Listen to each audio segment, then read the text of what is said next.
आज का हमारा पहला क्वेश्चन है, लगातार दूसरे साल ई स्पोर्ट्स वर्ल्ड कप शतरंज 2026 का खिताब किसने जीत लिया है? तो दूसरी बार लगातार esports world cup chess title जीता है मैग्नस कार्लसन ने। डी ऑप्शन करेक्ट है, पिक्चर आप देख सकते हैं। इनकी कंट्री याद रखिएगा, नॉर्वे देश को बिलोंग करते हैं, विश्व के नंबर 1 शतरंज खिलाड़ी हैं। इन्होंने लगातार दूसरे साल ई स्पोर्ट्स वर्ल्ड कप शतरंज 2026 का खिताब जीत लिया। फाइनल मुकाबले में इन्होंने बेलारूस के ग्रैंड मास्टर डेनिस लाजाविक को 2-0 से हराया है। ठीक है, प्राइस मनी की बात करेंगे तो विजेता मैग्नस कार्लसन को $2.5 लाख अमेरिकी डॉलर दिए गए हैं और ये इवेंट हुआ है फ्रांस के पेरिस शहर में। ओके, तो याद रखिएगा इसमें विनर कौन थे? Magnus Carlsen. अगर हम मैग्नस कार्लसन के बारे में और बात करेंगे तो 2026 में जो हमारा FIDE freestyle chess world championship हुआ था, अभी freestyle world chess championship, ये जो इवेंट हुआ था ये कहाँ पर हुआ था? ये जर्मनी में हुआ था। तो उसमें भी मैग्नस कार्लसन जो है वो विनर थे और इन्होंने फाइनल्स में यहाँ पर किसको हराया था? इन्होंने फाइनल्स में फैबियानो कैरुआना को हराया था। ठीक है, और फैबियानो कैरुआना यूएसए के प्लेयर हैं, तो ये भी फैक्ट याद रखिएगा। ठीक है, ये 2 मेजर इवेंट्स थे जिसकी वजह से मैग्नस कार्लसन चर्चे में थे। ठीक है, चलिए हम इसी के साथ 2026 के कुछ खेल पुरस्कार भी रिवाइज कर लेते हैं। 1 अगस्त 2026 में सेंट लुइस रैपिड एंड शतरंज टूर्नामेंट का खिताब किसने जीत लिया? तो आर प्रज्ञानंद ने। Korea masters super 300 badminton tournament में महिला एकल का खिताब जीतने वाली पहली भारतीय खिलाड़ी कौन बन गई? ये है अश्मिता चालिहा। अगला है फीजू वर्ल्ड यूनिवर्सिटी स्क्वैश चैंपियनशिप 2026 के पुरुष एकल में भारत के लिए पहला ऐतिहासिक स्वर्ण पदक किसने जीता है? तो सूरज कुमार चंद ने। नई दिल्ली में आयोजित 22वीं कॉमनवेल्थ टेबल टेनिस चैंपियनशिप 2026 में महिला एकल का खिताब किसने जीता? यशस्विनी घोरपड़े ने। Badminton tournament Taipei open super 300 महिला एकल का खिताब जीतने वाली सबसे कम उम्र की महिला खिलाड़ी कौन बन गई? तन्वी शर्मा। ऑस्ट्रेलियन ओपन 2026 में महिला एकल का खिताब जीता है एलिना रायबकीना ने, ये कजाकिस्तान के प्लेयर हैं। पुरुष एकल में विजेता थे कार्लोस अल्कराज, ये स्पेन देश के प्लेयर हैं। और आखिरी प्रश्न है फ्रेंच ओपन के रिगार्डिंग। फ्रेंच ओपन 2026 जिसको हम रोलैंड गैरोस भी कहते हैं, इसमें पुरुष एकल का खिताब किसने जीता? तो अलेक्जेंडर ज़्वेरेव ने, ये जर्मनी के प्लेयर हैं। महिला एकल में विजेता रही मीरा एंड्रीवा। ठीक है, तो ये हमारे 2026 के कुछ इंपॉर्टेंट खेल पुरस्कार थे। क्वेश्चन नंबर 2 है, अगस्त 2026 में किस राज्य ने पेंशन भोगियों को 5 लाख रुपए तक का कैशलेस स्वास्थ्य बीमा प्रदान करने के लिए संध्या किरण कैशलेस स्वास्थ्य सेवा योजना की शुरुआत की है? संध्या किरण कैशलेस हेल्थ सर्विस स्कीम ये शुरू कर दी है कर्नाटका ने। कर्नाटक राज्य सरकार ने 70 वर्ष से कम आयु के सेवानिवृत्त कर्मचारियों, पारिवारिक पेंशन भोगियों और उनके पात्र आश्रितों के लिए संध्या किरण कैशलेस स्वास्थ्य सेवा योजना की मंजूरी दे दी। ये योजना नामित अस्पतालों में द्वितीयक, तृतीयक और आपातकालीन उपचार के लिए प्रति परिवार 5 लाख रुपए तक का वार्षिक कैशलेस चिकित्सा कवर प्रदान करता है। ठीक है, कर्नाटका की राजधानी क्या है? बेंगलुरु। यहाँ पर मुख्यमंत्री हैं DK शिव कुमार, जो इंडियन नेशनल कांग्रेस पार्टी को बिलोंग करते हैं। राज्यपाल यहाँ पर हैं थावरचंद गहलोत। लोकसभा में इसकी 28 सीटें हैं, राज्यसभा में 12 सीटें, विधानसभा की कुल सीटें हैं 224। ठीक है, तो यहाँ पर करेक्ट आंसर है ए ऑप्शन कर्नाटका। कर्नाटका आजकल बहुत न्यूज़ में बना है, बहुत सारे रीजंस की वजह से। यहाँ पर 3 मुख्य बातें करते हैं जिसकी वजह से कर्नाटका चर्चे में है। ठीक है, पहली बात तो ये हो गई कि कर्नाटका पहला स्टेट बन गया जिन्होंने ग्रीवेंस रिड्रेसल सिस्टम की शुरुआत कर दी है अपने यहाँ के गिग वर्कर्स के लिए। ठीक है, गिग वर्कर्स यानी जो ब्लिंकिट आपके डिलीवरी पर्सन होते हैं, इसके अलावा जो जोमेटो वर्कर्स हैं, स्विगी वर्कर्स हैं, ये सब आपके गिग वर्कर्स होते हैं। ठीक है, इनके लिए एक ग्रीवेंस रिड्रेसल पोर्टल शुरू किया है कर्नाटका ने। दूसरी बात यह है कि इन्होंने पीरियड लीव की शुरुआत की है और इसी के साथ ये पहला राज्य बन गया देश का जिन्होंने पीरियड लीव की शुरुआत करी हमारी फीमेल्स के लिए। और तीसरी बात यह है कि यहाँ पर देश की पहली AI गवर्नमेंट यूनिवर्सिटी बनाई जाएगी। ठीक है, तो ये 3 फैक्ट्स हैं जिनकी वजह से आजकल कर्नाटका चर्चे में है। अगर आपको इसके अलावा कोई एक बात भी याद आ रही है तो आप कमेंट में जरूर लिखिएगा। बहुत सारी बातें हैं लेकिन यहाँ पर क्योंकि टाइम कम होता है तो हम लोग सारी बातें रिवाइज नहीं कर सकते, लेकिन अगर आप हमारे सेशन से जुड़े रहेंगे तो आप विद टाइम देखेंगे कि हम इस तरह से चीज़ों को रिवाइज करते रहते हैं। ठीक है, और इस तरह से कुछ भी आपका फिर छूटता नहीं है। यहाँ पर आप कर्नाटका की लोकेशन भी देख लेते हैं, पूरा रेड वाला हिस्सा आपका कर्नाटका है। नेक्स्ट है, अगस्त 2026 में दूसरे विश्व युद्ध के बाद ब्रिटेन की रॉयल एयरफोर्स के पहले सिख फाइटर पायलट कौन बन गए? इनका नाम क्या है? इनका नाम है मिस्टर अर्शदीप सिंह डांग। सी ऑप्शन करेक्ट है। अगस्त 2026 में भारतीय मूल के फ्लाइट लेफ्टिनेंट अर्शदीप सिंह डांग दूसरे विश्व युद्ध के बाद ब्रिटेन की रॉयल एयरफोर्स में विंग्स हासिल करने वाले पहले सिख फाइटर पायलट बन चुके हैं। उन्होंने अपनी ये ऐतिहासिक उपलब्धि 14 अगस्त 2026 को उत्तरी वेल्स में RF वैली में आयोजित फास्ट जेट पायलट ग्रेजुएशन समारोह के दौरान हासिल की है। अर्शदीप सिंह डांग का जन्म चंडीगढ़ में हुआ था और उनका परिवार पंजाब के लुधियाना व अमृतसर से ताल्लुक रखता है। ठीक है, ब्रिटेन की राजधानी है लंदन, यहाँ पर मुद्रा चलती है पाउंड स्टर्लिंग। प्रधानमंत्री अभी रिसेंटली बने हैं एंडी बर्नहम। आप यहाँ पर ब्रिटेन की लोकेशन भी देख सकते हैं, ये पूरा ग्रीन वाला एरिया जो है ये आपका यूनाइटेड किंगडम है। एनीवेज ब्रिटेन से ना आपको 2 अपॉइंटमेंट्स याद रखने हैं। पहली बात तो हमने यहाँ पर करी कि नए इसके प्राइम मिनिस्टर कौन बन गए हैं? एंडी बर्नहम, अभी रिसेंटली बिल्कुल बने हैं तो इनका नाम आपको याद में रखना है। ठीक है, और दूसरा जो अपॉइंटमेंट है वो ये है कि अभी रिसेंटली इन नए expert advisor to prime minister कौन बन गए हैं? इनका नाम क्या है? इनका नाम है मिस्टर गौतम रंगराजन। क्योंकि ये एक इंडियन है इस वजह से ये ज़्यादा इंपॉर्टेंट हो जाते हैं। ठीक है, गौतम रंगराजन नए एक्सपर्ट एडवाइजर हैं to the prime minister. Okay, question number 4 है, अगस्त 2026 में किस राज्य के 140 साल पुराने परिछा वियर को वर्ल्ड हेरिटेज इरिगेशन स्ट्रक्चर का दर्जा मिल गया है? तो ये परिछा वियर कहाँ पर लोकेटेड है? ये है उत्तर प्रदेश में एंड रिसेंटली इसको वर्ल्ड हेरिटेज इरिगेशन स्ट्रक्चर का स्टेटस दिया गया। अगस्त 2026 में उत्तर प्रदेश राज्य के झांसी जिले में स्थित 140 साल पुराने परीक्षा वीर को अंतर्राष्ट्रीय सिंचाई और जल निकासी आयोग द्वारा वर्ल्ड हेरिटेज इरिगेशन स्ट्रक्चर का दर्जा मिल गया है। यह ऐतिहासिक बांध बेतवा नदी पर स्थित है। इसका निर्माण कार्य 1881 में शुरू हुआ था और ये 1886 में चालू हो गया था। ये बांध बेतवा नहर प्रणाली का मुख्य स्रोत है जो उत्तर प्रदेश और मध्य प्रदेश के सूखाग्रस्त बुंदेलखंड क्षेत्र के 5 जिलों में सिंचाई की सुविधा प्रदान करता है। ठीक है, तो वर्ल्ड हेरिटेज इरिगेशन स्ट्रक्चर ऐतिहासिक और प्राचीन सिंचाई प्रणालियों को वैश्विक पहचान देने वाला एक अंतर्राष्ट्रीय सम्मान है। ये दर्जा international commission on irrigation and drainage नई दिल्ली नामक अंतर्राष्ट्रीय संस्थान द्वारा दिया जाता है। ठीक है, तो यहाँ पर करेक्ट आंसर था ए ऑप्शन, उत्तर प्रदेश। उत्तर प्रदेश के बारे में भी अगेन चलिए 3 बातें डिस्कस करते हैं जिसकी वजह से न्यूज़ में था। पहली बात ये कि अभी यहाँ पर रिसेंटली प्रोजेक्ट गंगा की शुरुआत हुई है, जिसके अंतर्गत जो भी यहाँ पर रिमोट एरिया के इनके विलेजेस हैं, यानी दूर दराज के विलेजेस हैं, वहाँ पर इंटरनेट की सुविधा बेहतर बनाई जाएगी। दूसरी बात ये कि यहाँ पर अभी रिसेंटली रानी लक्ष्मीबाई स्कूटी योजना की शुरुआत हो गई है, जिसके अंतर्गत अब जो भी यहाँ पर फीमेल मेरिटोरियस स्टूडेंट हैं, यानी जो आगे पढ़ना चाहती हैं, उनको स्कूटी दी जाएगी। ठीक है, और तीसरी बात यह है कि हमारा जो 100th नंबर का रामसर साइट था वो उत्तर प्रदेश से था। यह है जयप्रकाश नारायण बर्ड सेंचुरी। अभी फिलहाल हमारे पास रामसर साइट कितने हो गए हैं? 101 रामसर साइट। ठीक है, जो लेटेस्ट है आपका वो कहाँ से है? वो अरुणाचल प्रदेश से है और इसका नाम क्या था? Glow lake. ठीक है, तो ये 3 बातें हो गई उत्तर प्रदेश के बारे में। क्वेश्चन नंबर 5 है, अगस्त 2026 में दूरसंचार विभाग ने भारत की 2026 की ब्रिक्स अध्यक्षता के अंतर्गत 5 दिवसीय ब्रिक्स ICT ट्रैक बैठक की मेजबानी कहां पर करी है? ये बैठक हुई है महाराष्ट्र के पुणे में। बी ऑप्शन करेक्ट है। दूरसंचार विभाग ने भारत की 2026 की ब्रिक्स अध्यक्षता के अंतर्गत 17 से 21 अगस्त 2026 तक 5 दिवसीय ब्रिक्स ICT ट्रैक बैठक की मेजबानी महाराष्ट्र के पुणे में की है। इस इवेंट के लिए हमारा थीम क्या था? मुख्य विषय था लचीले भविष्य के लिए नवाचार, सहयोग और परिवर्तन, ICT innovate, cooperate and transform for a resilient future. इस ट्रैक के तहत 3 प्रमुख कार्यक्रम शामिल किए गए। 7वीं ब्रिक्स ICT वर्किंग ग्रुप की बैठक जो 17 से लेकर 19 अगस्त तक हो रही है। Digital BRICS forum and expo ये 20 अगस्त को होगा और तीसरा है 12वीं ब्रिक्स संचार मंत्रियों की बैठक जो 21 अगस्त को हो रही है। ठीक है, तो यहाँ पर करेक्ट आंसर था बी ऑप्शन, महाराष्ट्र के पुणे में ये इवेंट हुआ। ठीक है, पिछले दिनों महाराष्ट्र आगे न्यूज में था। रीजन क्या है? क्योंकि ये देश का पहला राज्य बन गया है जिसने क्वालिफाई किया अपने आप को सेकेंड इंस्टॉलमेंट के लिए अंडर राष्ट्रीय कृषि विकास योजना स्कीम। ठीक है, तो ये फैक्ट याद रखिएगा। पहले जो इंस्टॉलमेंट मिला था उसका 75% महाराष्ट्र ने यूज कर लिया है, तो फाइनली अब सेकंड इंस्टॉलमेंट पहली बार महाराष्ट्र को मिलने जा रहा है राष्ट्रीय कृषि विकास योजना के अंतर्गत। ओके, क्वेश्चन नंबर 6 है, हाथी संरक्षण के लिए किस राज्य के जलदापाड़ा राष्ट्रीय उद्यान के 7 महावतों और वन कर्मचारियों को राष्ट्रीय गज गौरव पुरस्कार 2026 से सम्मानित किया गया? ये नेशनल गज गौरव अवार्ड ये दिया गया फॉर एलिफेंट कंजर्वेशन। आपको बताना है कि ये 7 फॉरेस्ट स्टाफ जिनको दिया गया फ्रॉम जलदापाड़ा नेशनल पार्क। आपको सिर्फ इतना बताना है कि ये जलदापाड़ा नेशनल पार्क कहां पर लोकेटेड है। करेक्ट आंसर हो जाएगा ए ऑप्शन, पश्चिम बंगाल में।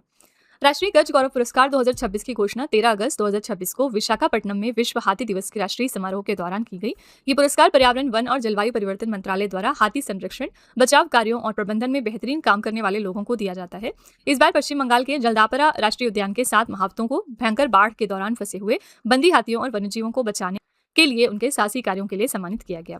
प्रमुख विजेता यहाँ पर थे विकास खेरिया, राजीव ओराम, अजीबुल हक, अजीत गबूर, मुमताज आलम, अमासुर खेरिया और दिलीप मुंडा। ठीक है, तो यहाँ पर करेक्ट आंसर है आपका A option, West Bengal. Okay, again चलिए हम वेस्ट बंगाल के बारे में 3 बातें करते हैं किस वजह से न्यूज़ में था। पहली बात यह कि इन्होंने रिसेंटली नेवा को इंप्लीमेंट कर दिया अपने स्टेट में। नेवा क्या है? नेशनल ई विधान एप्लीकेशन। दूसरी बात यह है कि इन्होंने सेंट्रल गवर्नमेंट के साथ एक मेमोरेंडम ऑफ अंडरस्टैंडिंग साइन किया है, जिसके बाद ये PM श्री मॉडल को अपने स्टेट में इंप्लीमेंट कर रहे हैं। और तीसरी इंपॉर्टेंट बात यह है कि अभी कुछ दिनों पहले यहाँ पर इलेक्शन हुए, यहाँ पर नए चीफ मिनिस्टर कौन बन गए? मिस्टर सुवेंदु अधिकारी। ठीक है, तो ये 3 बातें हो गई वेस्ट बंगाल के बारे में। क्वेश्चन नंबर 7 है, 14 अगस्त 2026 को स्वतंत्रता दिवस की पूर्व संध्या पर इंडिया पोस्ट ने देश में तिरंगे की पहली ड्रोन डिलीवरी किस राज्य में की है? ये देश की पहली ड्रोन डिलीवरी थी of the try colour on the eve of independence day, जो कि हुई है हिमाचल प्रदेश में। बी ऑप्शन करेक्ट है। 14 अगस्त 2026 को स्वतंत्रता दिवस की पूर्व संध्या पर इंडिया पोस्ट ने देश में तिरंगे की पहली ड्रोन डिलीवरी हिमाचल प्रदेश राज्य में की है। इंडिया पोस्ट के ड्रोन ने राष्ट्रीय ध्वज यानी तिरंगे का पार्सल मंडी हेड पोस्ट ऑफिस से उड़ान भरकर दुर्गम पहाड़ी इलाके में स्थित रेहड़धार ब्रांच पोस्ट ऑफिस तक पहुंचाया है। केंद्रीय संचार मंत्री ज्योतिरादित्य सिंधिया ने वर्चुअल माध्यम से इस लाइव ड्रोन डिलीवरी को देखा और इसका शुभारंभ किया था। हिमाचल प्रदेश की 2 राजधानियां याद रखिएगा। पहली राजधानी यहाँ पर शिमला है जो मुख्य और यहाँ की समर कैपिटल है, और विंटर कैपिटल यहाँ पर धर्मशाला। मुख्यमंत्री हैं सुखविंदर सिंह सुक्खू। विधानसभा में 68 सीटें हैं, लोकसभा में 4 सीटें और राज्यसभा में इसकी 3 सीटें हैं। करेक्ट आंसर हो जाएगा बी ऑप्शन, हिमाचल प्रदेश। हिमाचल प्रदेश पिछले दिनों न्यूज में था क्योंकि इन्होंने अभी रिसेंटली डिसाइड किया है कि 60 पैसे प्रति लीटर ये सेस लगाएंगे सभी पेट्रोल और डीजल रिलेटेड प्रोडक्ट्स पर, और ये एक तरह का ऑर्फन और विडो सेस होगा। ठीक है, ऑर्फन एंड विडो सेस। तो याद रखिएगा ये सेस लगाने वाला पहला राज्य हिमाचल प्रदेश बन चुका है। क्वेश्चन नंबर 8 है, 15 अगस्त 2026 को 54 देशों की यात्रा करने वाली पहली सूर्यपथ तिरंगा ग्लोबल रिले अमेरिका के सैन फ्रांसिस्को में संपन्न हुई। इसकी शुरुआत किस देश से हुई थी? इसकी शुरुआत हुई थी फिजी से। बी ऑप्शन करेक्ट है। सूर्यपथ तिरंगा ग्लोबल रिले की शुरुआत पूर्व में फिजी स्थित भारतीय उच्चायोग सुवा से की गई थी। ये यात्रा उगते सूरज के मार्ग का अनुसरण करते हुए 54 देशों से गुजरी और अमेरिका के सैन फ्रांसिस्को में संपन्न हुई है। सूर्यपथ तिरंगा ग्लोबल रिले का मुख्य उद्देश्य वैश्विक स्तर पर भारत की एकता, अखंडता और सांस्कृतिक शक्ति का प्रदर्शन करना था। ठीक है, फिजी ओशिया महाद्वीप पर स्थित एक देश है। यहाँ पर राजधानी है सुवा और मुद्रा चलती है फिजी डॉलर। ठीक है, तो यहाँ पर करेक्ट आंसर है बी ऑप्शन फिजी। अभी पैसिफिक ओशन में भी हमारा एक आइलैंड है जिसने अपना नाम चेंज किया है और इसका नाम पहले था नाउरो। ठीक है, लेकिन अब इसका नया नाम रख दिया गया है रिपब्लिक ऑफ नाउरो। ठीक है, तो याद रखिएगा ये कौन से ओशन में लोकेटेड है ये आइलैंड, तो पैसिफिक ओशन में, और इसका नया नाम हो गया है रिपब्लिक ऑफ नाउरो। ठीक है, क्वेश्चन नंबर 9 है, अगस्त 2026 में भारी उद्योग मंत्रालय द्वारा जारी आंकड़ों के अनुसार भारत में इलेक्ट्रिक वाहन चार्जिंग स्टेशनों की संख्या के मामले में कौन सा राज्य शीर्ष स्थान पर है, यानी सबसे ज्यादा इलेक्ट्रिक वाहन चार्जिंग स्टेशन कहां पर है? आंसर यहां पर हो जाएगा सी ऑप्शन, महाराष्ट्र।